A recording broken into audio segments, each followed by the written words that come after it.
So, momentum and impulse. Okay, first of all, momentum, kita guna simbol P dekat sini. Kita guna simbol P untuk momentum. Simbol P yang kita guna ni adalah small letter P. Bukan capital letter, dia adalah small letter P. And then untuk impulse, kita guna simbol J, capital J. Alright. Jangan confuse dengan simbol untuk impulse, simbol untuk momentum dengan pressure. Pressure guna capital letter. Equation untuk pressure adalah F over A. Ini adalah pressure. Untuk impulse kita guna P kecil. Okay. Whereas equation untuk momentum pula adalah mass times velocity. Which kita akan tengok kejap lagi lah. So jangan confuse Okay, what is momentum? Sebenarnya momentum adalah mass times velocity. Any object yang ada mass that is undergoing any motion, dia akan experience momentum.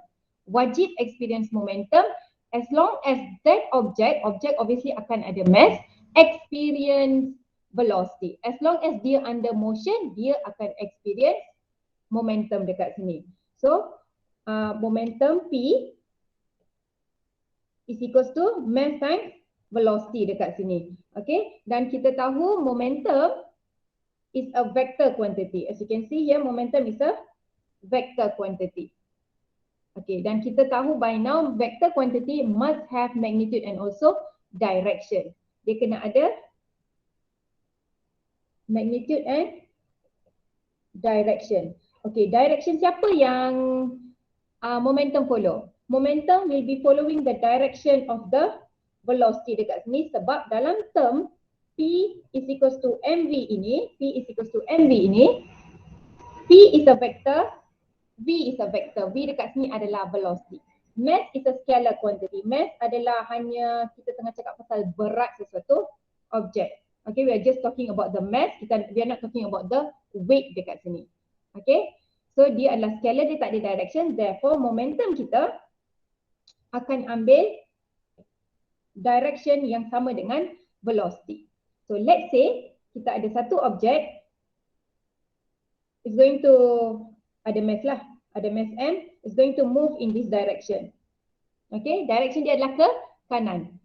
Alright, therefore momentum dia adalah mass times velocity.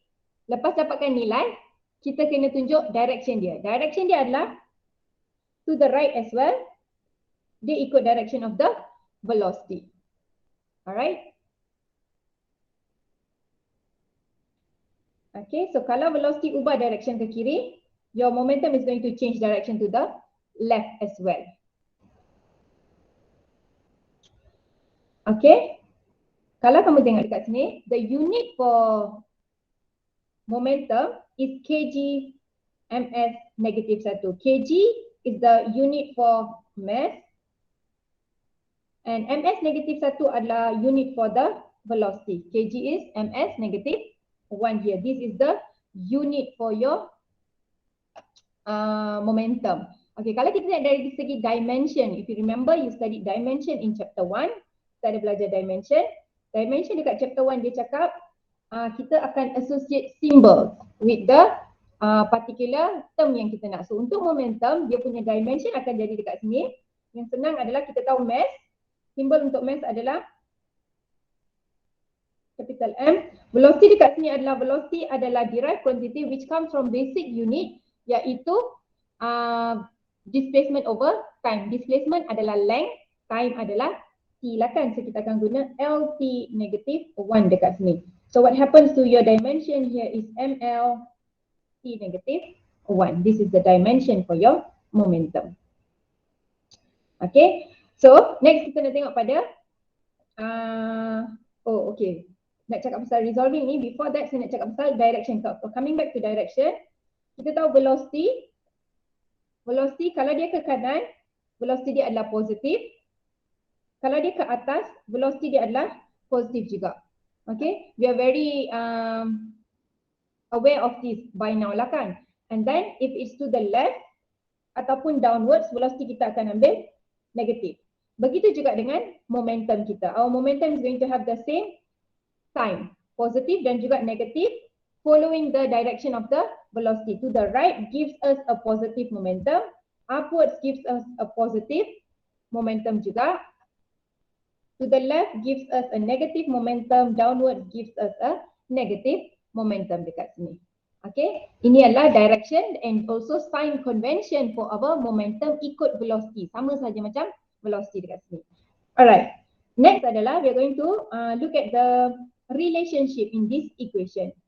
P is equals to mv. Bila kita cakap P is equals to mv, when your P is equals to mv, your P here is directly proportional to both the things in this equation, iaitu P directly proportional to the mass, P is also directly proportional to the velocity. So, kalaulah sesuatu objek kamu itu, kita cakap objek mesti ada mass, betul tak? If that mass changes, it is going to lead to the change in the momentum. Kalau mass kamu bertambah ataupun berkurang, momentum kamu pun akan bertambah dan juga berkurang dekat sini. Begitu juga dengan velocity. If you were to increase the speed ataupun the motion of your object or decrease it, it's going to affect the momentum of an object dekat sini. Okay, dia akan mengefek momentum kamu. So contohlah kita ambil diri awak sendiri. Take yourself, let's say you have a weight of 50 kg. Okay, so mass kamu adalah 50 kg dekat sini. Alright, okay, buat masa ini mass tak berubah lah, mass adalah constant. Okay,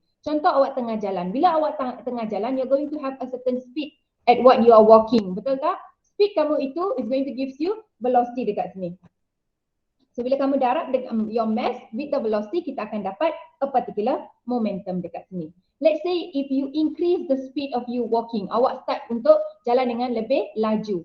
Okay, bila awak start to jalan dengan lebih laju, at this particular point you're going to have a greater momentum daripada tadi. Because tadi awak tengah walk with a slower pace, now you are walking with a faster pace. Velocity kamu increase. Velocity increase, momentum akan increase. Alright, the same thing dengan mass kamu. Let's say tiba-tiba hari ni awak tengah jalan dengan mass awak 50 kg, kadar kelajuan awak adalah dekat sini 2 meter per second. Contoh. Okay, esok tu awak diet kononnya lah kan, lepas tiba-tiba berat awak jadi 45. And then you're going to move with the same speed, 2 meter per second. What happen is your mass decreases here, therefore your momentum is going to decrease dekat sini. Alright. Okay, so since kita cakap momentum here literally depends on the direction of velocity. Kalau kita tengok velocity, kita ada belajar waktu dalam chapter 2 kita ada belajar. Chapter 1 itself kita belajar, dia adalah vector. So let's say if you have velocity to the right, kita boleh cakap direction dia ke kanan. Okay, along x-axis. Kalau lah velocity kamu ke atas, kita boleh cakap direction dia upwards along y-axis. Tapi kalau dia berada di antara, let's say at this particular point, di antara north and south kamu, north and east kamu, your northeast direction, okay, what we do is we are going to resolve dia. Kita akan masukkan dia dalam x component dan juga y component kamu. Begitu juga dengan momentum kamu. Let's say if you have a momentum in the direction of northeast dekat sini, what is going to happen here is you're going to have momentum along x component which is to the east and also a momentum to the north. Okay, kita akan ada dua. So you have to resolve. So you're going to have momentum along x and also y component. Cara kita resolve dia adalah kalau theta kamu, I don't know, I'm going to repeat this for how many thousand times already. Saya tengah ulang dia. Kalau theta kamu ini sentuh kamu punya vektor dan juga paksi x, maka px ini akan ambil cos. Alright, let's say lah kita tukar diagram, kita tukar, awak ada momentum kamu duduk dekat sini tapi theta kamu sekarang sentuh paksi y. Okay, your theta touching paksi y, therefore kamu punya py yang akan ambil cos. Okay, it depends on where your theta touches. Paksi mana dia sentuh. Kalau dia sentuh y, y yang ambil cos. Kalau dia sentuh x, x yang ambil cos. Maksudnya cos is the dominating factor dekat sini. Are we good up to this particular point? Yes. Yes, Miss. Okay, sebenarnya ini basic, dah pernah belajar waktu SPM juga. Kalau yang ni pun dah belajar juga last year waktu PDT kamu ulang balik benda yang sama. Alright. So next saya nak masuk pada part seterusnya iaitu kita punya impulse. Alright, bila kita cakap pasal impulse dekat sini, macam tadi saya cakap any object yang ada mass undergoing motion, dia akan experience momentum. So basically kita boleh cakap almost everything in the world sekarang, almost everything yang akan ada momentum. Cuma ada masa dia experiencing the momentum, ada masa dia tidak experiencing momentum. Contoh kita sekarang, semua orang tengah duduk, betul tak? So momentum kita dekat sini zero. At the moment you start walking, kita akan ada momentum. Okay, kita akan start to have a momentum. Okay, when you're not moving, tak ada momentum. Sekarang kita tengah duduk, semua orang punya momentum zero. Okay, bila kita cakap pasal impulse pula, what is impulse? Okay, apa yang kita boleh faham pasal impulse dekat sini adalah dia adalah very much related to kita punya momentum. It is very much related to the momentum dekat sini. Okay, impulse is something yang you will experience whenever two object is in contact. Okay, kita akan experience impulse bila ada dua benda bersentuhan. Because impulse requires the force of interaction between two objects and also the time of interaction between two objects dekat sini. Okay, so kalau kita tengok equation untuk impulse, simbol dia adalah J, adalah F darab dengan T dekat sini. Okay, F darab dengan T dekat sini. Okay, F darab dengan T ini, F ni adalah the average force. Average impulsive force. Kita tekankan perkataan impulsive dalam force kita sebab kita nak cakap dia adalah the force that you experiencing when the two object is in contact, when they are going to experience the impulse. Contoh, awak tengah main badminton, racket. Okay, your racket here is going to hit the shuttlecock dekat sini. Bila dia hit, at the point dia hit, dia akan experience impulsive force between the racket dan juga kamu punya shuttlecock itu. Okay, so dia kena ada force of impulsive during the contact of that two object dan juga dalam duration dia in contact itu kita panggil delta T time interval dekat sini. Bila awak darab dua ni, awak akan dapat that impulse dekat sini. Okay, what happened here adalah this time interval yang kita ada dekat sini, this time interval is a very short time interval, iaitu masa during the collision. Bila dua objek itu bersentuhan, itu kita panggil dia collide lah kan. Okay, itu adalah proses of collision berlaku sebab dia bersentuh dekat situ. At the point dia bersentuh, itu it takes only very tiny seconds dekat ni, 0.001 ke, atau the seconds going to be very short. Okay, contoh 0.01 ataupun 0.1 itself pun lah kan. Dia akan in contact, lepas tu dia bounce balik. Okay, ataupun dia lepas in contact, dia melekat dan dia akan move together. Tapi during that process of impact itu very short time of interval. Dia akan ada very short time of interval dekat sini. Okay, ini kita faham pasal impulse. Selain daripada itu, kita boleh kaitkan impulse kita dengan momentum menggunakan impulse momentum theorem. Okay, kita ada satu theorem dalam chapter 3 iaitu kita panggil dia impulse momentum theorem. Okay, impulse momentum theorem ini dia kaitkan impulse dengan momentum such that your impulse here is equals to change in the momentum, delta P. Okay, change in the momentum. Change dekat sini adalah delta. Change here means delta. Apa maksud change ataupun apa maksud delta ini adalah dia adalah the difference in the momentum that you're experiencing. Sebelum awak tengah contact dan juga selepas awak contact, you are going to have difference in the momentum. Kita ambil contoh macam tadi saya cakap, awak ada racket. Okay, racket awak akan sentuh bola ni. Okay, bila dia sentuh bola itu, initially your ball is going to move with a certain momentum. Okay, dia akan ada momentum initial dekat sini. Dia hit the racket and then dia akan bounce balik. Bila dia bounce balik, dia akan ada momentum yang lain dekat sini. Okay, dia akan ada momentum yang lain. So, perbezaan momentum waktu dia hit, kita panggil initial momentum, dengan waktu dia leave after hitting, final momentum. The difference in this momentum is what kita panggil sebagai impulse. Faham ke?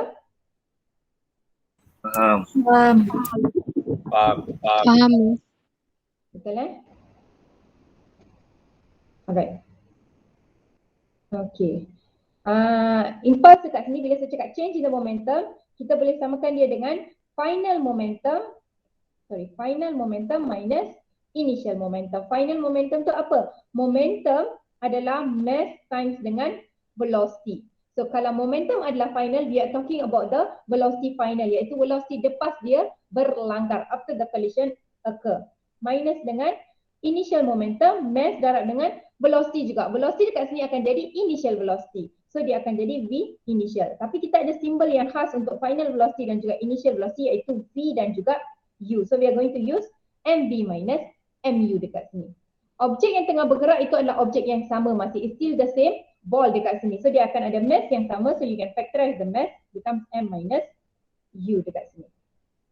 Okay, so your impulse here, impulse ni ada dua equation. Equation pertama adalah force darab dengan delta T ini. Okay, force darab dengan delta T. Force adalah average impulsive force. Average impulsive force ini adalah force yang constant. Dia tidak boleh berubah. Okay, dalam equation ini F yang kita ada ini adalah F yang constant. Dia tidak akan berubah. The force is always constant. Alright, sebab kita cakap pasal average impulsive force. And then didarabkan dengan time interval. Time interval ini adalah time during the collision. Waktu dia collide itu. Alright, waktu mereka bersentuhan dekat situ. This is the first equation. Where based on this equation, unit yang kita akan dapat, force mempunyai unit Newton, time mempunyai unit second. You're going to end up with the unit for your impulse as Newton second dekat sini. Okay, Newton second dekat sini. Kalaulah kita guna impulse momentum theorem, you will have equation for impulse J is equals to delta P, where delta P is the change in the momentum. Maksudnya final momentum minus initial momentum. Final momentum minus initial momentum, sebenarnya awak tengah tolak momentum dengan momentum juga. Unit untuk momentum adalah kgms negatif 1. Ini kita dah bincang dekat atas tadi. Unit untuk momentum adalah mass times velocity itu. kgms negatif 1. Therefore, kamu punya impulse will have the same unit, kgms negatif 1. Alright. Okay, kalau kamu tengok menggunakan dua-dua equation ini, sebenarnya menggunakan dua-dua equation ini, they are going to lead to the same unit sebenarnya. Ini adalah semua basic unit, kgms negatif 1. NS ini adalah derived unit. So kalau kita tengok balik dia in terms of basic unit dekat sini, Newton adalah unit untuk force tadi. Force comes from the equation mass times acceleration. Mass unit dia adalah kg, acceleration adalah ms negatif 2. Betul? Ms negatif 2 dekat sini. And then awak ada darabkan dengan masa. Okay, T kamu dekat sini adalah time lah kan. Unit untuk time adalah second. So what happen here is F darab dengan T gives you kg ms negatif 2 darab dengan S, you will end up with kg ms negatif 1, which is the same unit. Unit ini sama sahaja dengan unit untuk momentum tadi, iaitu kg ms negatif 1, which is also equals to the impulse. So basically, unit untuk impulse, kalau kita guna change in the momentum, unit dia sama macam unit momentum, kg ms negatif 1, sebab mass times velocity ini. Right? Kalau kita guna equation F delta T ini pula, unit dia literally daripada equation force Newton, delta T adalah second, kita dapat Newton second. Tapi kalau kita kembangkan sebenarnya, awak akan dapat kg ms negatif 1 juga. So they are having the same unit. Okay, unit yang sama. Awak jangan fikir pula impulse ada dua unit. Impulse ada satu saja unit, iaitu sebenarnya kg ms negatif 1 dari segi basic unit. Ini adalah dari segi derived unit, which is still the same. Okay, awak boleh guna ini ns ataupun kg ms negatif 1. Dua-dua diterima, tak ada masalah. However, you have to remember the unit depends on which equation awak guna. Kalau awak guna delta P, awak tak boleh guna NS lah. Faham ke? Awak tak boleh guna NS. Okay. Tapi kalau lah equation tu awak guna F delta T, boleh guna dua-dua unit. Contoh awak lupa unit untuk impulse. Awak tak ingat, awak pun kira-kira. J adalah mass 50 tolak dengan final velocity 2 tolak dengan initial velocity, contoh. Dapat. Pasal awak tak ingat unit. Awak tak boleh letak NS dekat sini sebab ini unit yang salah. Sebab dia tak datang daripada calculation ini. Awak guna formula delta P. Alright, don't use the wrong unit for the wrong equation. Itu saya tekan dekat sini. Alright, itu adalah bahagian impulse dekat sini. Alright, impulse ni kalau kita tengok dalam real life situation is something that is very helpful sebenarnya. Impulse ini adalah salah satu reason yang menyebabkan banyak accident tidak berlaku. Okay, banyak accident tidak berlaku dekat sini. Dia save many lives. Okay, contoh paling senang kita boleh tengok adalah during of the impulse adalah waktu awak dalam kereta and then let's say kereta awak berlanggar dengan kereta depan. Okay, bila kereta awak berlanggar dengan kereta depan, kita akan tend to like you're going to brake suddenly kan, and then awak akan push ke depan. You're going to push yourself forward, badan awak akan lean ke depan. At that particular point, apa yang berlaku adalah airbag daripada kamu punya steering itu akan terkeluar. Okay, bila airbag itu keluar, apa jadi adalah sebenarnya that airbag akan lead to that impulsive force between yourself dengan the airbag dekat sini. So apa yang jadi dekat sini adalah kamu akan experience force yang rendah menyebabkan kamu akan ada impulse yang rendah. So dia akan decrease the tendency of injury dekat sini. Okay, alright, dia akan decrease the tendency of injury dekat sini. Another thing adalah kamu akan experience a longer time of contact. Bila kamu ada objek yang mempunyai permukaan yang besar, you're going to experience more longer time of contact dekat sini. Selain daripada itu adalah bumper kereta juga. Kalau kamu tengok dekat depan kereta tu, kita ada that kita panggil crumple. Dekat depan bumper tu kita akan ada crumple. I'm not sure what term dia gunalah. Kita akan ada that crumple pad ke something like that lah kan. Benda itu pun bila dia kelanggar kereta depan dengan kereta belakang, dia akan menyebabkan kamu ada impact dekat situ dan dia akan reduce the tendency of injuries dekat sini. Kalau tak ada benda-benda itu, it will lead to awak terpelanting keluar terus daripada kereta and leads to more injuries dekat sini. Sebab benda-benda ini akan menyebabkan reduce in the force of impact. Alright, ini kalau kita kaitkan dengan real life situation lah, kalau tak dapat nampak impulsif ni dekat mana Alright, next adalah kita nak tengok pada relationship of F versus T graph. F versus T graph. Kalau kamu tengok for the F versus T graph, what you have here adalah faksi Y kamu, Y axis kamu adalah force and faksi X kamu adalah time dekat sini. You have force versus time graph. For the force versus time graph, the area under this particular graph, kalau kamu tengok bahagian curve ini, apa yang kita ada adalah curve sebenarnya. This curve here is the force that you're going to experience during that short interval dekat sini. And this area under the graph ini, okay, yang saya highlight ini, this area under the graph ini adalah sebenarnya the impulse. Okay, area under FT graph is actually impulse.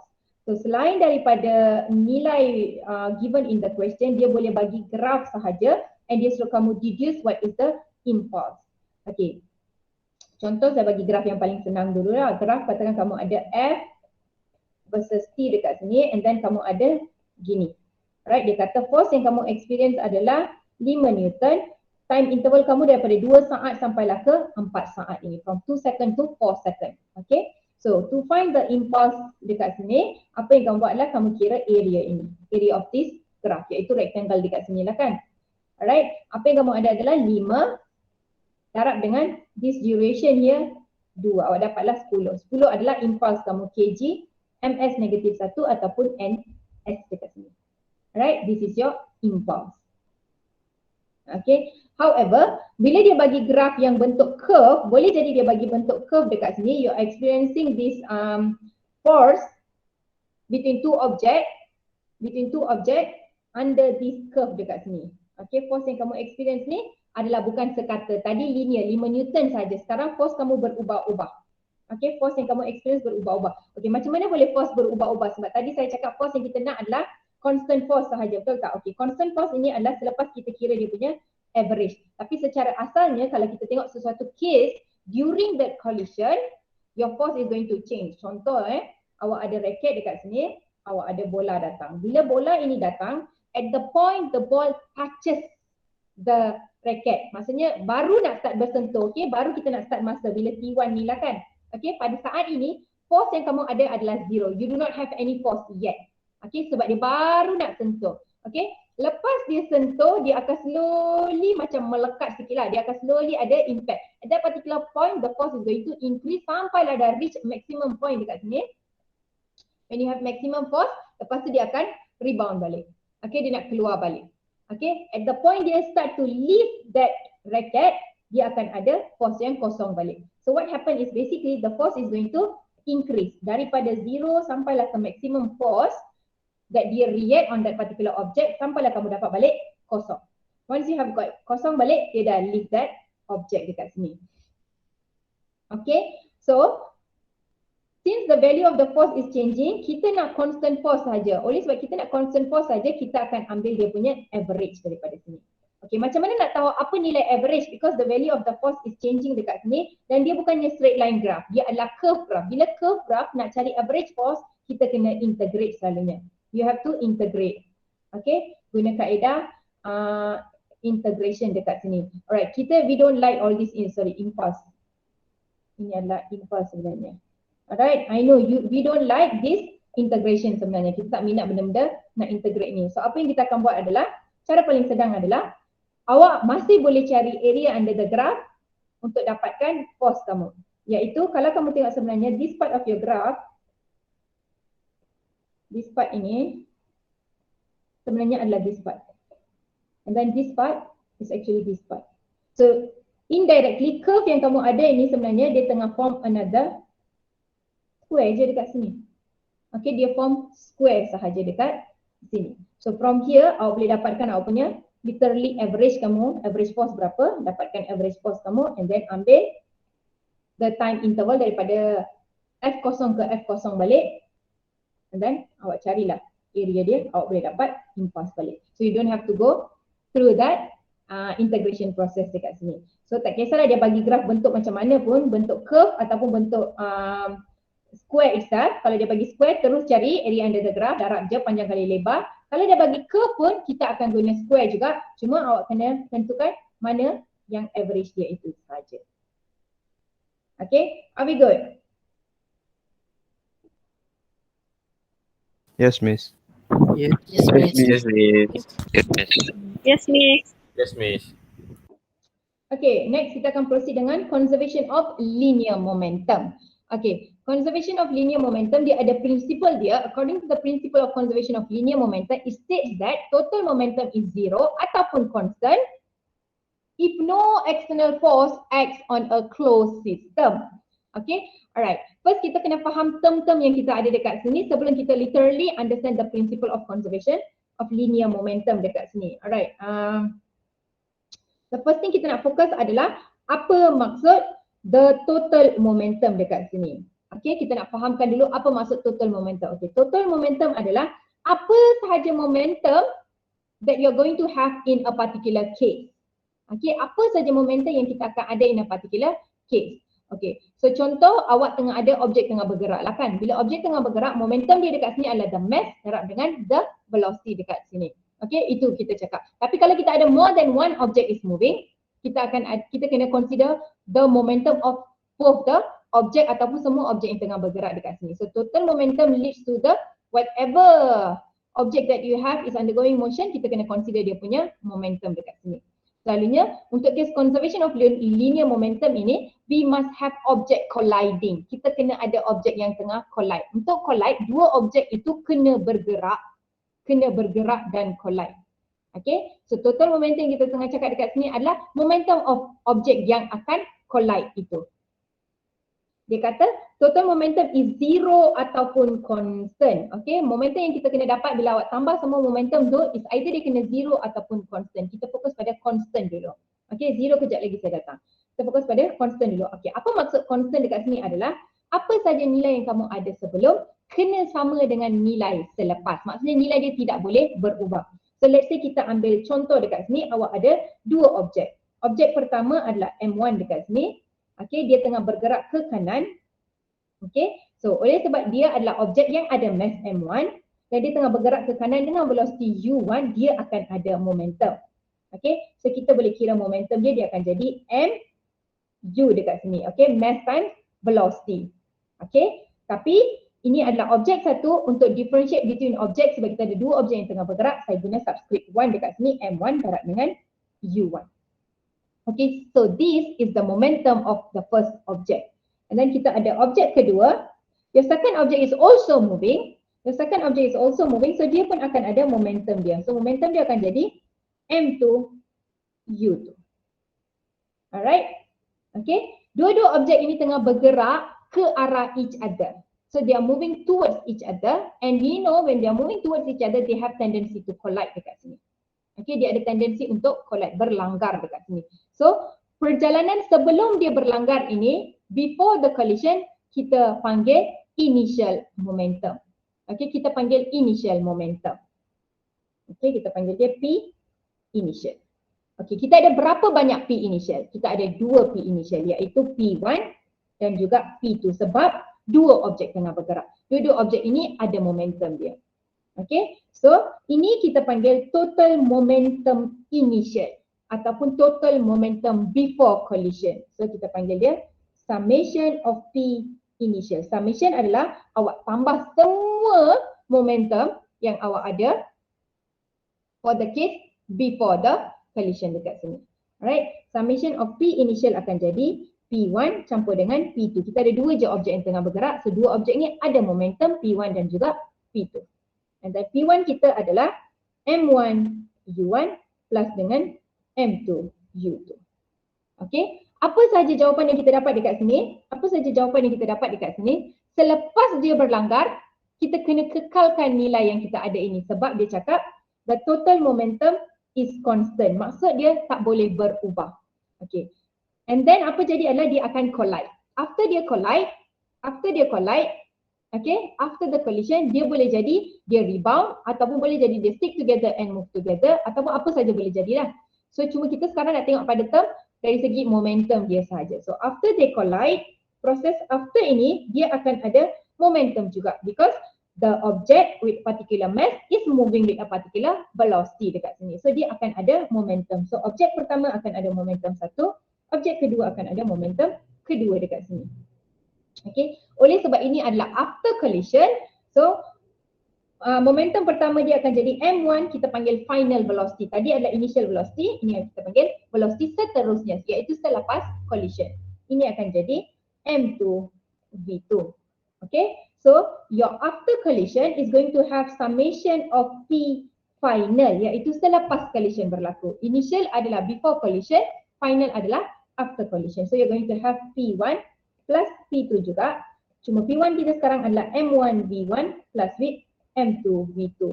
So whatever value that you got for your initial, ini katakan saya panggil dia adalah X, final kamu pun kena X. Itu maksud constant. Therefore, apa conclusion yang kita boleh buat ataupun apa yang principle of conservation of linear momentum ini state basically adalah the summation of P initial must equals to the summation of P final. Momentum before collision must equals to momentum after collision. This is because momentum can never be created or destroyed.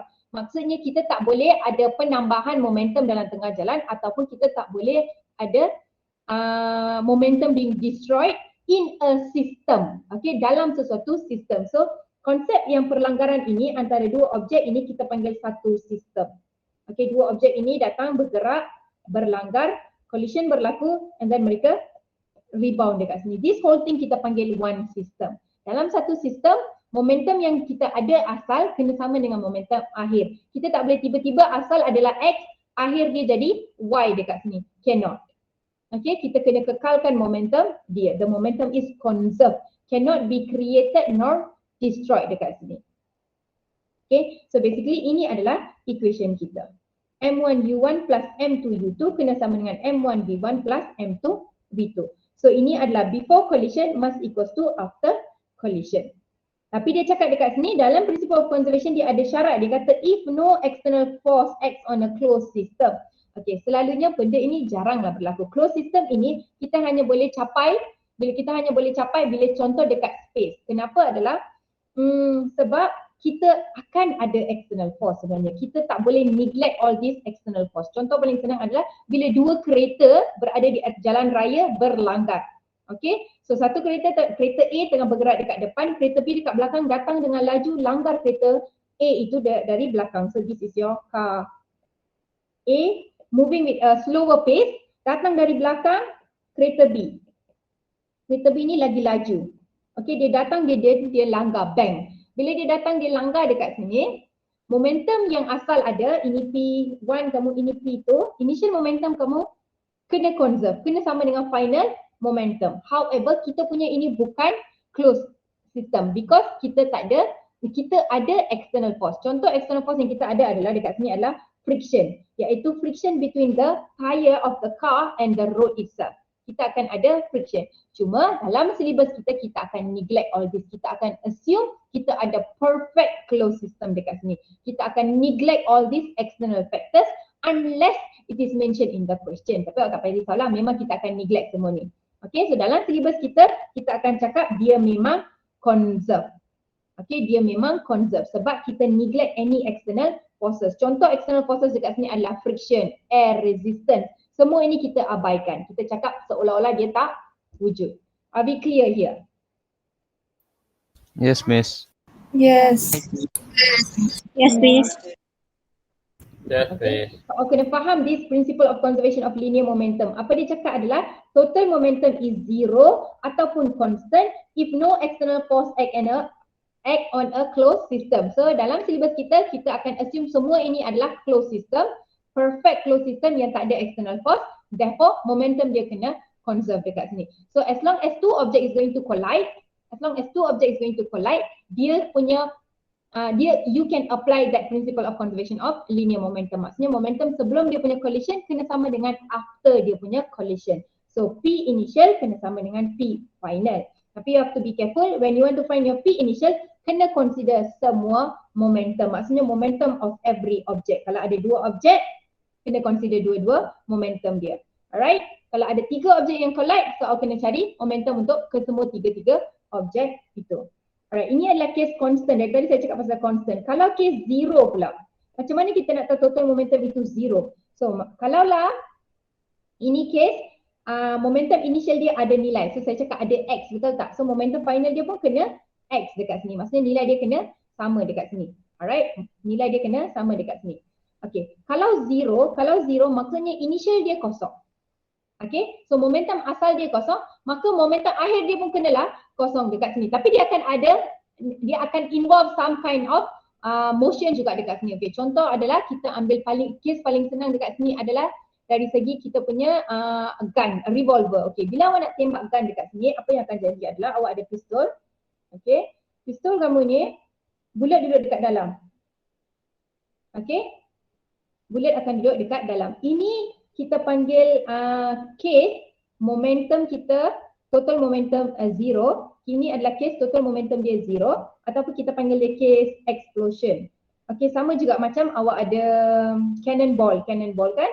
Awak ada meriam dengan buluh tu, meriam dengan apa buluh, betul ke? Salah tadi. Okay, awak akan letak benda tu dekat dalam, lepas tu awak akan tembak dia keluar. Okay, asalnya dua-dua objek kamu tak bergerak. Okay, kamu ada dua objek dekat sini. The first thing adalah kita tengok ini case pertama kita. The gun and the bullet. Okay, the gun is not moving, the bullet is not moving. Okay, tapi dua-dua benda ni ada mass. So kita akan ada initial momentum kita dekat sini adalah bullet, momentum of the bullet campur dengan momentum of the gun. Alright, bullet akan ada mass dia sendiri, mass of the bullet, initial velocity of the bullet dekat sini. Kita akan ada initial velocity of the bullet dekat sini. Bullet kamu akan ada initial velocity campur dengan mass of the gun, initial velocity of the gun. Tapi sebab dua-dua tak bergerak, initial velocity dia kosong. Bila initial velocity dia kosong, you will end up with initial momentum kosong. Okay, ini initial momentum kamu kosong. So, apa yang jadi adalah bila kamu release tembakan, okay, when you release tembakan, kamu punya bullet akan keluar, betul tak? Bila bullet keluar, bullet akan bergerak, dia ada velocity. So, mungkin awak fikir, oh tadi Miss kata momentum dah kosong, tapi bila bullet keluar, ada velocity, akan ada momentum, betul tak? Okay, what is going to happen adalah, pada saat bullet ini keluar, okay, ini kita tak panggil collision lah kan, tapi ini pun momentum kena conserve. Ini adalah case explosion. Dia tak payah collide. dia meletup. Okay, so before dia meletup dia akan ada momentum dia kosong. Selepas dia meletup dia punya total momentum kena kosong juga. Tapi macam mana dia kekalkan dia punya momentum yang kosong itu adalah bila bulat kamu bergerak keluar, awak lepaskan tembakan, dia akan bergerak ke depan dengan satu velocity. So kamu akan ada M1 V1 dekat sini. Okay, ini yang final ini summation P final kamu. So kamu akan ada M1 V1, ini bilang sudah bulat lah kan. Okay, campur dengan mass of the gun dengan velocity of the gun. Okay, apa jadi dekat sini adalah your gun here akan bergerak ke belakang. Dia akan, kalau kamu perasan lah, setiap kali kamu tembak, kalau kamu pernah main yang pistol, main mainan tu, setiap kali kamu tembak, kamu akan ke belakang. Atau kalau kamu tengok movie pun, orang yang tengah tembak, dia punya badan akan tunjuk ke belakang. This is because of that recoil thingy happening between the bullet and the gun. Okay, so dalam kes ini, bullet akan bergerak ke depan, kamu punya gun akan bergerak ke belakang. So dia akan ada a certain speed yang menyebabkan dia bergerak ke belakang. So dekat sini kamu punya velocity, direction dia bertentangan. Oleh sebab direction dia bertentangan, you can still conserve dia dan dapatkan dia kosong. Okay, ini case bila momentum kita is zero. Alright? Miss, direction dia bertentangan. Apa dia? Sorry. Sebab dia jadi zero, sebab direction dia bertentangan, sebab and then satu tu direction dia mesti negatif lah bertentangan. tu kan. Ya, contoh lah kan. Contoh, Okay. kita cakap P initial kena sama dengan P final. Kita tahu initial dia kosong, betul tak? Initial dia dua-dua tak bergerak. Bullet campur dengan mass gun, initial velocity gun. Dua-dua ni kosong, tidak bergerak. Bila dia tidak bergerak, dia akan ada initial momentum yang kosong. So kamu akan end up dengan mass bullet, final velocity of the bullet campur dengan mass gun, velocity of the gun dekat sini. Okay, so apa yang kita buat adalah kita akan bawa ini ke depan contoh. Okay, soalnya awak nak cari nilai salah satu benda lah kan. So awak akan ada negatif mass gun, velocity gun sama dengan mass bullet, velocity bullet. So negatif dekat sini does not belong to mass. Mass adalah scalar quantity. Negatif ini belong to the velocity. Dia indicate direction of velocity. One of the object akan bergerak in the opposite direction. Okay, faham Miss. So kita still manage to conserve here. Okay, conservation of momentum akan berlaku dalam dua case. Satu adalah collision yang dikekalkan momentum asal kena sama dengan momentum akhir, ataupun dalam case explosion di mana momentum asal kosong, momentum akhir pun kosong, cuma objek kamu akan bergerak in the opposite direction. Jelas ke semua? Jelas Miss. Jelas, Miss. Jelas Miss. Yeah. Yes, miss. Jelas, Miss. Jelas Miss. Okay. Alright, next adalah kita nak tengok pada momentum. Momentum kita tahu is a vector quantity. Kita tahu momentum adalah vector sebab P is mass darab dengan velocity. Velocity is a vector, maka momentum pun vector dekat sini. Alright, kalaulah momentum kamu ini, your collision between two objects involves two dimension, okay, maka awak kena resolve into component. Sama macam kita belajar velocity ataupun force. Bila kita ada X component, Y component, kita akan resolve. X component, Y component ini melibatkan two dimensional cases. Okay, begitu juga untuk momentum, you can have two dimensional cases. When you have two dimensional cases, you are going to resolve them into X component and Y component dekat sini. So, kita sebelum kita tengok resolving dia, kita tengok dulu pada types of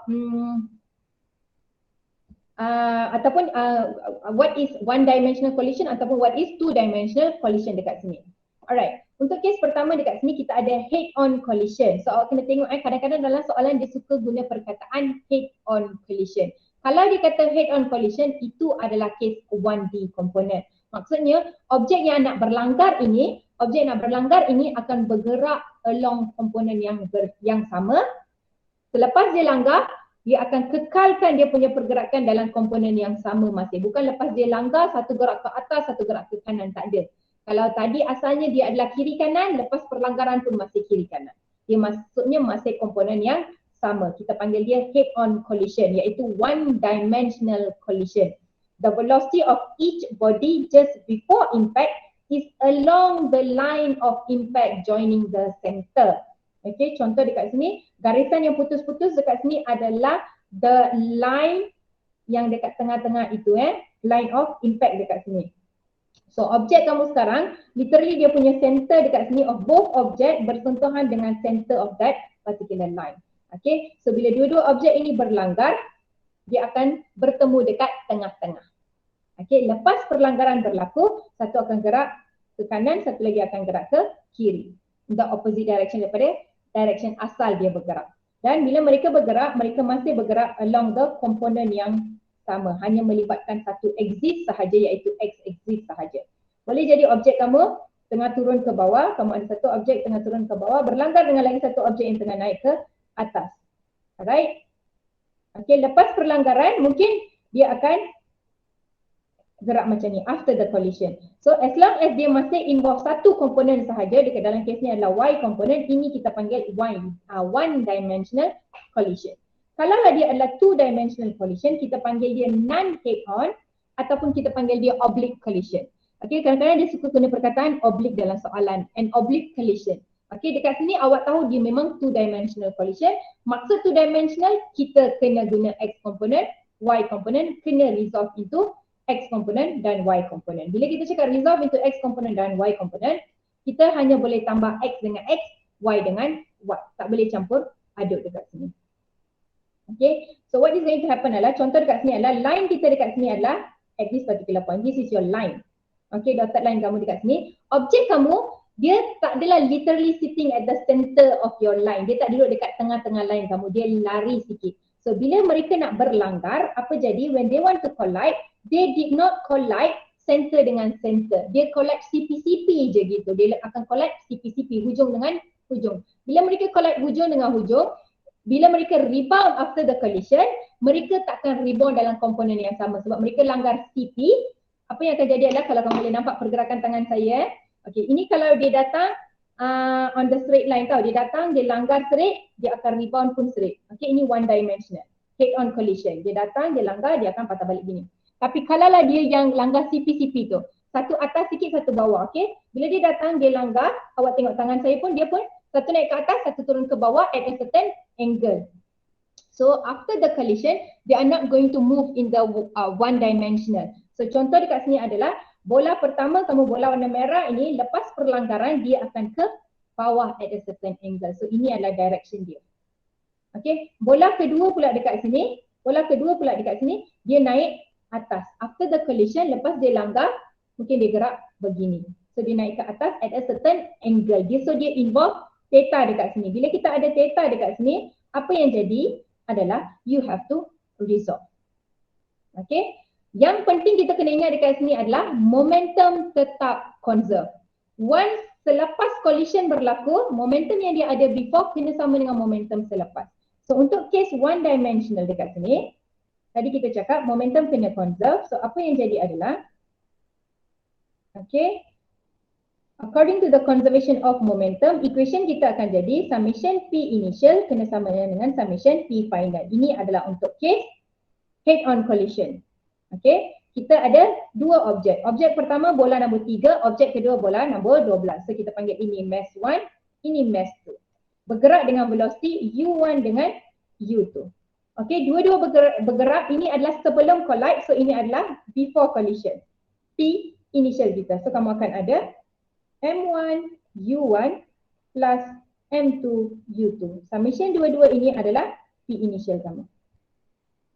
Okay, and then selepas mereka berlanggar dekat sini, tengah-tengah sini, after they collide, what is going to happen adalah dia akan rebound. After that, dia akan bergerak, mass dia tak berubah, mass dia masih sama, M1 dengan M2 tak bergerak, cuma dia bergerak with different velocity and different direction sekarang.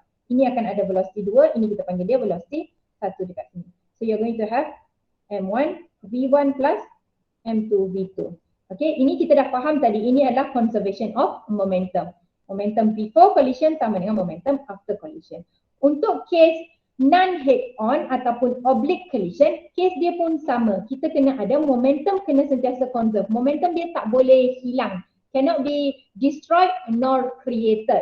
So P initial kena sama juga dengan P final. Okay, cuma Awak kena hati-hati, asalnya initially they were moving along X component sahaja. Walaupun mereka bukan berada pada literally at the center, maksudnya mereka berlanggar CP dekat sini, tapi asalnya dua-dua orang tengah bergerak kiri dan kanan. Only X component sahaja dekat sini. Tapi after the collision, pergerakan mereka kalau kita tengok pada objek kedua kita, ball 12 ni, okay, bergerak in this direction. So this direction here involve X dan juga Y sebab dia adalah northeast direction. Okay, whereas bola satu kita pula bergerak in the direction of southeast direction. So dia akan ada X component dan Y component juga. So what is going to happen to our principle of conservation of momentum adalah dia masih conserve, cuma kita kena conservekan dia along component. So conservation kita akan jadi untuk komponen X dan juga untuk komponen Y. So awak akan ada summation P initial kena sama dengan summation P final, betul tak? Tapi kena buat along komponen X komponen dengan X komponen. Okay, summation P initial untuk Y komponen kena sama dengan summation P initial untuk P final untuk Y komponen. So kena conservekan dia along komponen dahulu. Alright, so apa yang akan jadi dekat sini adalah kamu akan ada M1 U1 along X campur dengan M2 U2 along X. Okay, kita consider velocity dia along X sahaja. Okay, and then kita akan ada M1 V1 along X dan juga M2 V2 along X. Okay, dekat sini pula semua subscript dia kena Y. Maksudnya X dengan X, Y dengan Y. Okay, kita tengok satu contoh dekat sini. Macam mana kita nak masukkan dia dalam equation. So kalaulah saya bagi nilai. Okay, kita ambil case yang gambar dekat sini.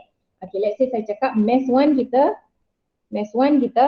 adalah 3 kg. Mass 2 kita adalah 12 kg contoh. Okay, initially mass 1 bergerak dengan velocity 3 ms negatif 1. Mass kedua pula bergerak dengan 12 ms negatif 1 contoh. Okay. Alright, selepas collision katakan angle mereka 45 degree, dua-dua 45 contoh. Okay, and then dia cakap V1 ini adalah 4 meter per second. Dia kata terbalik, ini adalah V2 sebenarnya. V2 adalah 4 meter per second, dia kata find V1. Maksudnya selepas collision ini kita nak tahu apa jadi kepada kelajuan objek pertama kita iaitu ball nombor 3 ini. So apa yang kamu akan buat adalah you're going to apply conservation of momentum in order to find what is the value of V1. Tapi sebelum tu, oleh sebabkan ini adalah 2D collision, awak kena conservekan dia along component. So awak akan ada P initial along X kena sama dengan P final along X. Kita buat X dulu, nanti baru kita masuk kepada Y. Okay, so akan ada M1 U1 X campur dengan M2 U2 along X. Kita samakan dengan M1 V1 X campur dengan M2 V2 X. Okey, kita tengok objek pertama kita. Objek pertama kita initially dia tengah bergerak with 3 meter per second ke kanan. Ke kanan ini X komponen. Betul tak? Ke kanan X komponen. So kita pun akan masukkan. So mass dia adalah 3, ke kanan positif 3. And then kita campur dengan objek kedua, mass dia adalah 12. Okay, initial velocity dia 12 meter per second bergerak ke kiri. Okay, oleh sebab kiri kita letak negatif 12. And then kita samakan dengan M1. M1 adalah 3. V1X. Okay, kita nak V1 along X komponen. Okay, kita tengok pada objek pertama kita iaitu ini. Okay, kita tak tahu apa nilai V1 tapi dia kata ini direction dia. Okay, dia kata ini direction dia dekat sini. So, ini directionnya, this is the direction, ini adalah V1. Kita nak V1 along X saja. So, apa kita buat? Kita ambil yang faksi X saja. V1 along X. Apa jadi kepada V1 along X? Dia akan jadi V1 trigo theta. Okay, trigo, tengok theta kita sentuh faksi mana? Faksi X. So, cos 45. Alright, nilai V1 kita tak tahu, itu yang kita nak cari, itu adalah objektif kita. Oleh sebab itu, kita akan biar dia sebagai unknown. V1 cos 45 ke kanan So positif sahaja. And then campur dengan bola kedua 12 V2X. V2X kita pergi ke bola kedua kita. Bola kedua kita tengah bergerak ke arah north east. So kalau kita nak along X saja, kita ambil yang ini saja. Ini adalah V2 along X kita. V2 along X akan jadi berapa? V2 cos theta. V2 kita 4 ke kanan positif cos 45 dekat sini. Alright. So awak pun tekanlah kalkulator. Ini jadi 9 campur dengan 12 darab 12 144. Betul tak? So jadi minus 144 samakan dengan cos 45. Tekan kalkulator dapat 0.707 darab 3. So akan dapat 2.12 V1 campur dengan darab dengan 12. 33.94. So kalau awak tengok, oleh sebab soalan ini ada satu sahaja unknown, iaitu V1 sahaja yang kita tak tahu, maka dengan hanya membuatkan satu komponen sahaja, summation along one component, you can simply solve dia, awak boleh terus dapatkan nilai V1 kamu. You do your max, you can get the value of your V1 dekat sini. Alright, okay. Saya pun tak tahu apa jawapan dia sebab soalan ni saya congak je. Okay, so you can automatically dapat nilai V1. Contohlah kalau dia tak bagi nilai V2 juga tadi. Contohnya V2 adalah unknown juga. Dia suruh cari. You have to find by yourself. Maksudnya kita ada dua unknown dalam soalan. Kita akan ada V1 dan juga V2. Okay, bila kita ada dua unknown, kita tak dapat proceed dekat sini. Apa yang kita akan jadi adalah kita akan ada dua unknown.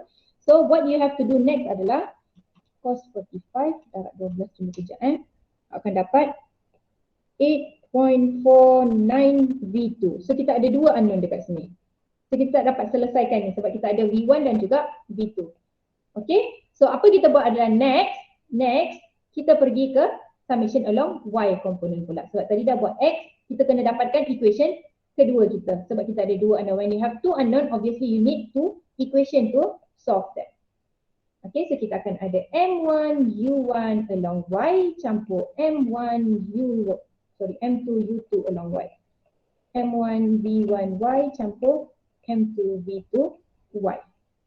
Jangan malas tulis subscript. Okay, jangan malas tulis subscript. Kalau awak malas tulis subscript, nanti waktu substitute awak akan buat kesalahan. Okay, sekarang kita tengok pada bahagian kita punya Y component. Kalau awak tengok objek kita, mass 1 adalah 3, so saya pun masukkanlah 3. Okay, initial velocity along Y. Kalau awak tengok pada objek M1 kita, dia tengah bergerak ke kanan. Ke kanan adalah X axis sahaja. Okay, ada nilai tak along Y axis kita? Ada velocity tak along Y axis kita initially? Tidak. Tiada. Tiada. Okay, sebab dia asalnya memang tengah gerak along X axis, dia tengah gerak ke kanan, so ini jadi kosong. And then kita campur dengan kedua kita mass dia 12. Initially dia tengah bergerak ke kiri, which is X komponen sahaja, maka ini jadi kosong juga. And then masukkan nilai yang lain 3 V1 along Y. V1 along Y bergerak ke bawah. Ini V1 kita. Okay, V1 along Y downwards. Okay, iaitu south kamu. So kamu akan ada, kamu pun masukkan downwards negatif V1 kita nak cari. Sebab tadi X dah ambil cos, yang ni akan jadi sin 45. And then campur dengan mass kedua kita 12, V2 along Y, V2 kita bergerak ke atas, positif, V2Y akan jadi V2 sin 45. And then do your max, ini akan jadi kosong sama dengan sin 45 darab 3 dapat negatif 2.12 V1 campur dengan sin 45 darab dengan 12, you get the same one, 8.49 V2. So rearrange kawan ni bagi cantik, 2.12 V1 sama dengan 8.49 V2. And then jadikan V1 subject. Awak dapat 4.00 V2. So V1 bersamaan dengan 4 V2. Okay, tak habis lagi kita habis. So buat apa? Ini masukkan dekat equation pertama kamu. Ini equation pertama, ini equation kedua kamu. So substitute equation 2 into equation 1, dapatkan nilai V1 dan juga V2. Okay, ini adalah cara nak solve problem for conservation of linear momentum. Okay, kalaulah dia adalah 1D tak ada masalah. 1D dimension selalunya tak ada masalah. Kalau dia ada 2D, you have to be very careful. Awak kena buat masing-masing untuk X component dan juga untuk Y component. Tak boleh buat serentak. Are we good here?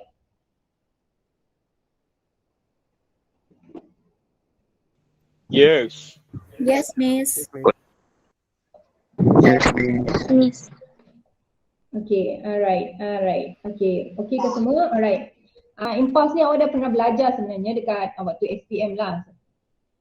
Mungkin saya rasa yang bezanya adalah mungkin 2D. I'm not aware about that. Itu awak ada belajar atau tidak. And then types of collision ni pun awak dah pernah belajar iaitu elastic dan juga inelastic collision. Okay, mungkin dekat sekolah sebelum ni awak belajar elastic collision adalah collision yang lepas dia berlanggar, dia melantun, rebound. Itu kamu kategorikan dia sebagai elastic. Whereas inelastic pula awak cakap lepas dia collide, dia melekat dan bergerak bersama. Betul tak? That is how you differentiate between elastic and inelastic selama ni lah. Okay, which is not wrong sebenarnya. Dia bukannya wrong, cuma dia adalah cara mudah untuk kamu ingat. Okay, tapi cara yang paling tepat untuk kita membezakan elastic collision dan inelastic collision adalah dengan kita tengok pada energy between the in the system. Okay, energy in the system. Okay, kita ada two types of collision as you know, elastic and also inelastic collision. The similarities between them is the momentum must always be conserved. The momentum must always be conserved. Tak kisah dia adalah case yang lepas collide dia melekat ataupun dia tidak melekat.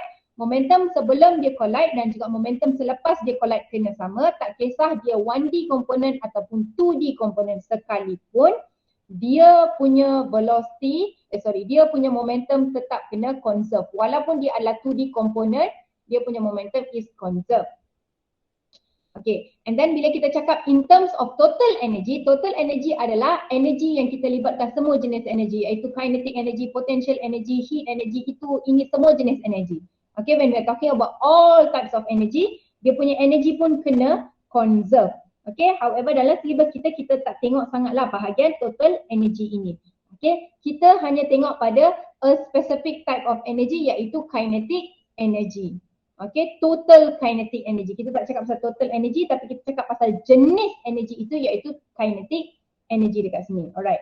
Yang membezakan elastic dan juga inelastic collision adalah conservation of the kinetic energy. Untuk elastic collision, the total kinetic energy is conserved. Okay, sama macam yang kita buat untuk momentum iaitu kinetic energy initial kena sama dengan kinetic energy final. Kalaulah kinetic energy mereka sama, is conserved, kita kategorikan dia sebagai elastic collision. Kalaulah dia punya kinetic energy tak sama, contoh kinetic energy awal dia adalah 5 joule, selepas dia berlanggar, kinetic energy dia menjadi 4 joule sahaja. Maksud 4 joule dekat sini adalah dia punya energy berkurang, iaitu by 1 joule. That 1 joule is lost as a surrounding, dekat surrounding, mungkin sebagai sound ataupun heat energy dekat sini. So final energy dengan initial energy dia tidak sama. Bila dia tak sama, kita panggil dia adalah inelastic collision. Okay, and then untuk kinetic energy is not a vector, so tak payah resolve when it leads to dua komponen. So walaupun dalam soalan kamu dia collide, dia bergerak X komponen Y komponen, awak tak payah buat dia X komponen Y komponen sebab dia bukan vector. So yang penting untuk kinetic energy, awak kena cari summation K initial dia. Cara nak cari summation K initial, half equation of kinetic energy iaitu half mv square. Ini adalah equation of kinetic energy. Oleh sebab ini adalah initial kinetic, kita guna m1 u1 square plus half m2 u2 square dekat sini.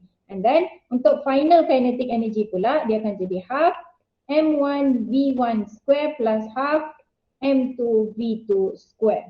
Okay, kalaulah nilai yang kamu dapat untuk kamu punya kinetic initial dengan kinetic final ini sama, let's say 5 joule dan juga 5 joule, maka dia elastic collision, kinetic energy conserve. Tapi kalaulah kamu dapat 5 joule dan juga 3 joule dekat sini, kinetic energy is not conserved, inelastic collision dekat sini. Alright, the only ways to difference a type of collision dekat sini iaitu either dia elastic ataupun inelastic, kita tengok pada kinetic energy dia. Okay, so lepas ni kalau orang tanya macam mana nak tahu dia elastic ataupun inelastic, jawapan dia adalah tengok pada kinetic energy. Okay, if the kinetic energy is conserved, elastic. Not conserved, inelastic. Okay, sebab dia ada energy loss due to the surrounding. Boleh jadi any types of energy dekat sini. And then you have to bear in your mind, tak payah resolve into vectors, x component, y component, sebab dia adalah scalar quantity. Tak ada x, tak ada y, terus buat sahaja, satu sahaja. Okay, are we good here? Yes, Miss. Yes, Miss. Yes. Yes, Miss. Yes, miss. Siap-siap dekat rumah tu sambil tengok TV duk dengar saya punya lecture ni. Miss, Ya. Yes. itu kinetic energy ba? Dia akan minta dalam soalan juga. Yes, selalunya apa yang akan jadi adalah dia akan jadi case dia adalah case macam soalan yang saya bagi contoh tadi kan, yang 2D component ni kan, contoh dia berlanggar, dia akan ada 3 unknown. Maksudnya dia tak bagi tak ataupun dia akan ada 2 unknown lah. So kalau kamu nak cari, mungkin kamu terpaksa guna informasi daripada kinetic energy ini, ataupun dia akan suruh cari what is the kinetic energy initial atau kinetic energy final of a system. So gunalah kaedah ini, dia bergantung kepada soalan macam mana kita nak guna dia. Tapi dia akan suruh cari juga. Okay, faham Miss. Alright, kalau tak ada soalan, sebelum kita buat example bersama, saya nak buat example bersama. Alright, kita tengok example 4 sini. Okay, in example 4, kita ada soalan. Figure shows an object A of mass 200 grams collides head on with object B mass 100 grams. After collision, B moves at a speed of 2 meter per second to the left. Determine the velocity of the object A after collision. Is the collision elastic or inelastic? So kita ada 2 soalan dekat sini. Soalan pertama adalah the question asks to find the velocity of object A after collision. So maksudnya kita nak V final of object A kita. And then soalan kedua dia minta is the collision elastic or inelastic. So kita nak tentukan dia the type of collision dekat sini. Alright, so first we are going to gather the information first. So we have 2 objects. Object 1 iaitu object A has a mass of 200 gram. And then you have object B with mass 100 gram and dia kata collide head on dekat sini. So bila dia cakap collide head on dekat sini, you should be very aware apa yang dia nak cuba sampaikan dekat sini adalah the collision involve only 1D component. Alright, 1D sahaja. You don't have to resolve. Okay, dan kita tahu selepas dia collide, you do not have to know the direction, maksudnya tak payah risau, yang pasti dia akan tetap gerak dalam x-axis. Okay, so you don't have to worry about the application of conservation of linear momentum dekat sini sebab kita tahu dia adalah head on 1D component. Okay, so since the question asks to find the final velocity after the collision, apa yang kita boleh cakap dekat sini adalah every time an object collide, momentum must conserve.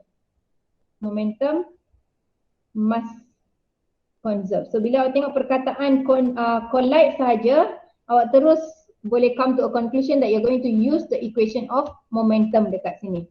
So apa yang dia suruh cari adalah velocity selepas collision. So kita akan start dengan conservation of momentum, summation P initial sama dengan P final. So MA UA plus MB UB, sebab kita ada 2 objek yang akan collide. Objek A collide dengan objek B. Alright, so before collision kita ada 2 objek. Selepas collision pun kita akan ada 2 objek, MA VA plus MB VB dekat sini. So MA kamu You're going to substitute the value and please be careful, unit dia bagi dekat sini adalah dalam gram. You have to convert dia pergi SI unit iaitu kg. Sebab the unit for momentum adalah kg ms negatif 1 dekat sini. So you convert that into 0.2 200 divide dengan convert pergi kilogram kan 10 eksponen 3 itu, and then you're going to get 0.2 here and then masukkan your velocity here. Okay, initially your object A is moving with 6 meter per second to the left, kiri. So negative 6 and then plus with MB adalah 100 gram, so 0.1 and then kita masukkan dia punya initial velocity 3 meter per second to the right. So 3 ke kanan. And then kita samakan, mass tidak berubah, objek A masih 0.2 kilogram. Final velocity of A yang kita nak cari, this is what we are looking for. So we leave it as VA plus with MB 0.1.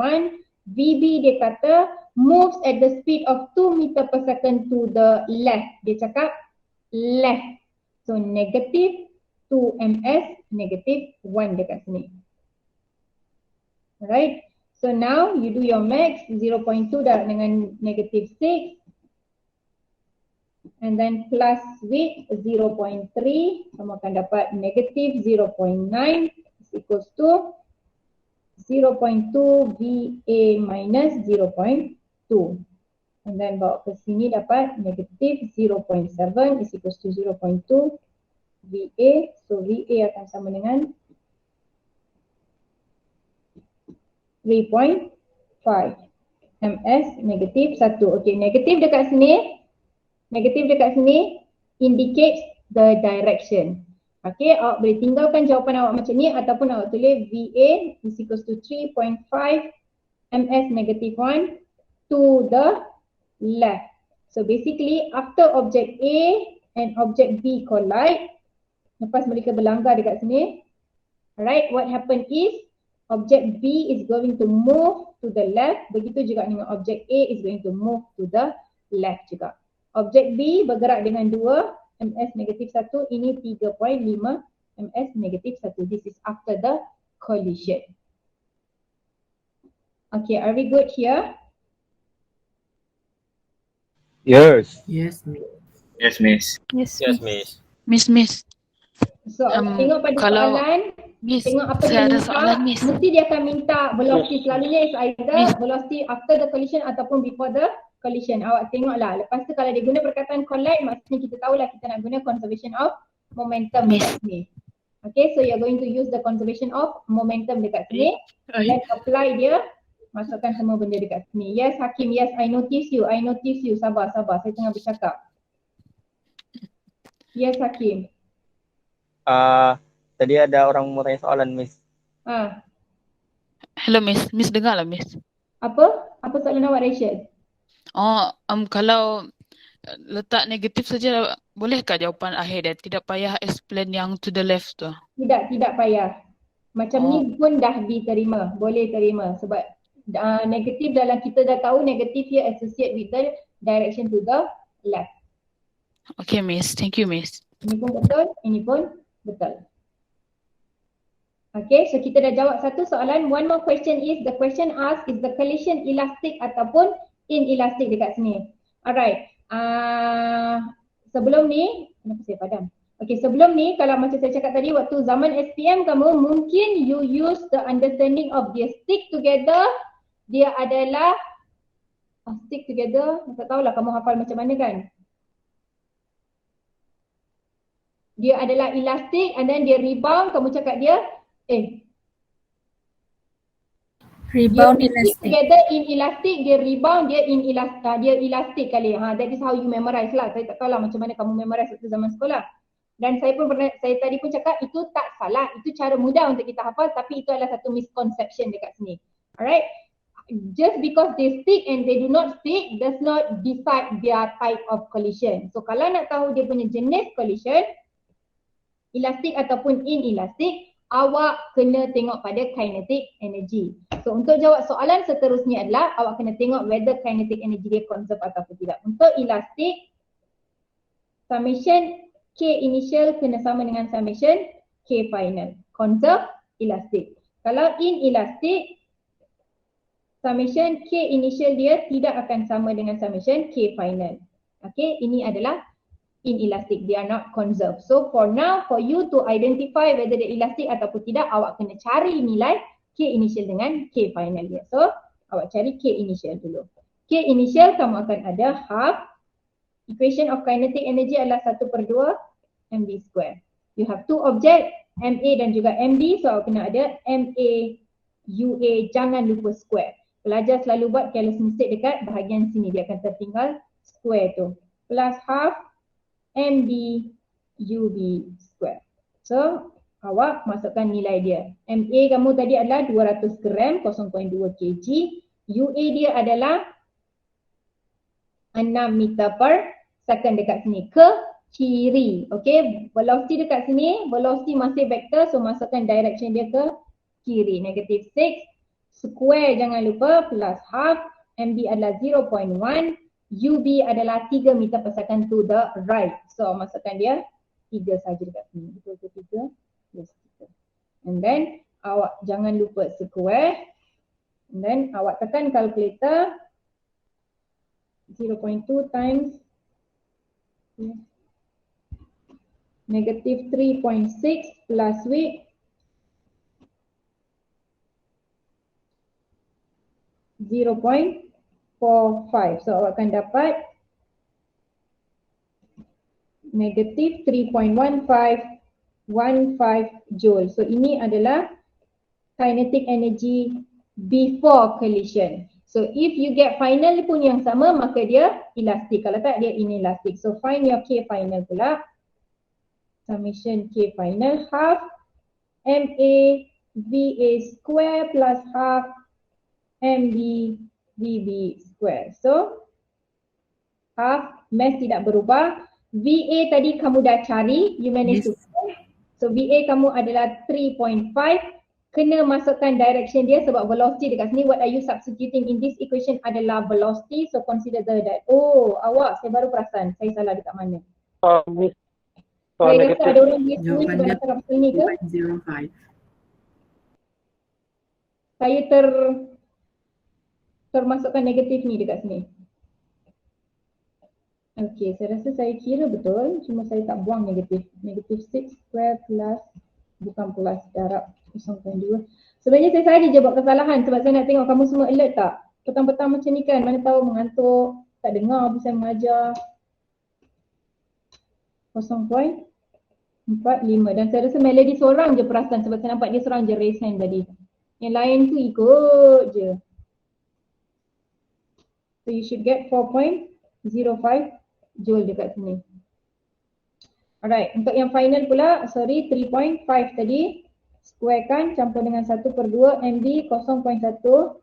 VB adalah to the left, negatif 2. Awak, kalau next time saya buat kesalahan waktu saya tengah mengajar ni, tolong betulkan saya.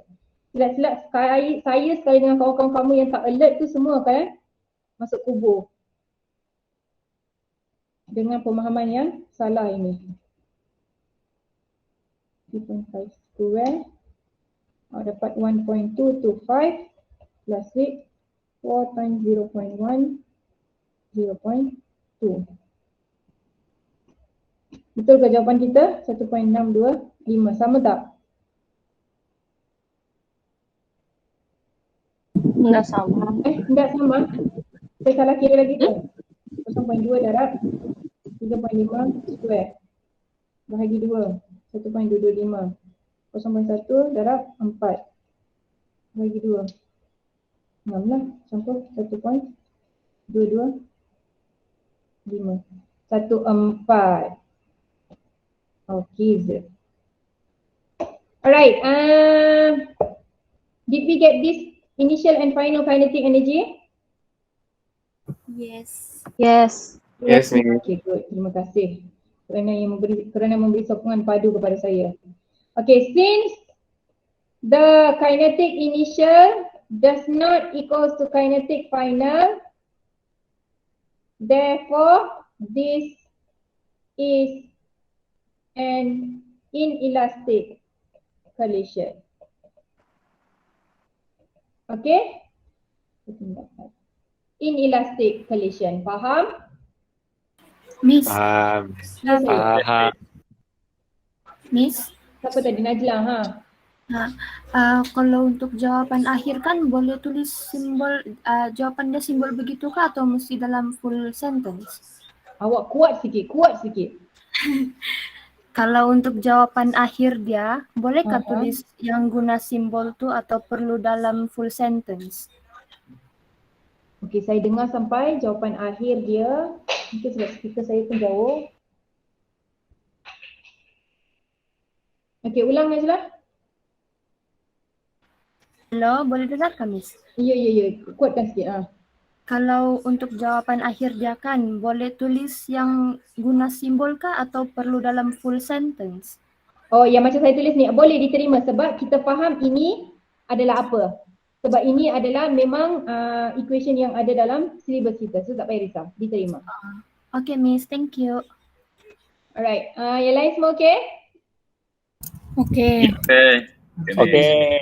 Alright, so basically that is all for chapter 3 sebenarnya. Itu sahaja untuk chapter 3. So awak kena faham apa itu momentum, apa itu impulse, and then awak kena faham conservation of linear momentum, types of collision, elastic, inelastic. So basically kita ada 4 saja equation dalam ni. P is equals to mv, and then equation for impulse, change in momentum, ataupun force darat dengan delta T.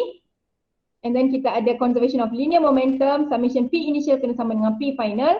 Kalaulah dia adalah 2D collision, iaitu oblique collision ataupun non-head-on collision, so dia punya momentum kena resolve, maksudnya kena ada X component, Y component.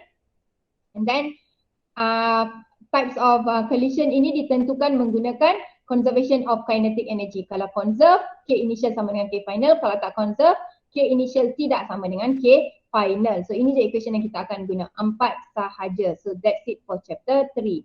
So sekarang before saya jumpa kamu hari Selasa next week, saya nak kamu siapkan semua soalan dalam kamu punya nota ini. You should have up to example 9 kot, tak silap saya. Oh, example, yes betul. Example 9. Buat semua example ini, cuba jawab. Ada soalan boleh tanya, kita akan bincang hari Selasa. Jam 8 pagi tu kita akan start dengan soalan tutorial nota dulu. And then, buat juga soalan dalam tutorial itu. You have 10 subjective question, 5 objective question. So finish up all the question for your tutorial and also for your notes chapter 3. Next week Selasa kita akan bincang. Okay? Okay, Miss. Okay, Miss. Okay, Miss. Okay, Miss. Itu sahaja untuk Okay, hari Miss. ini. Remember untuk isi Okay, attendance. Siapa yang boleh isi, make sure awak isi 2 kali. Jam 2 sekali, jam 3 sekali, dua-dua mode tutoran. Tolong isi 2 kali. So next week kita akan ada eksperimen chapter 2, free fall motion. Be prepared lah for that. Maksudnya siapkan your pre-lab, baca siap-siap. Saya akan bekalkan video untuk kamu buat pada jam 11 hari Selasa nanti. Alright, itu sahaja. Thank you very much. Thank you. Yang stay tu tolong stay Thank you, Miss. Thank you. Thank you, Miss. Thank Thank you, Miss.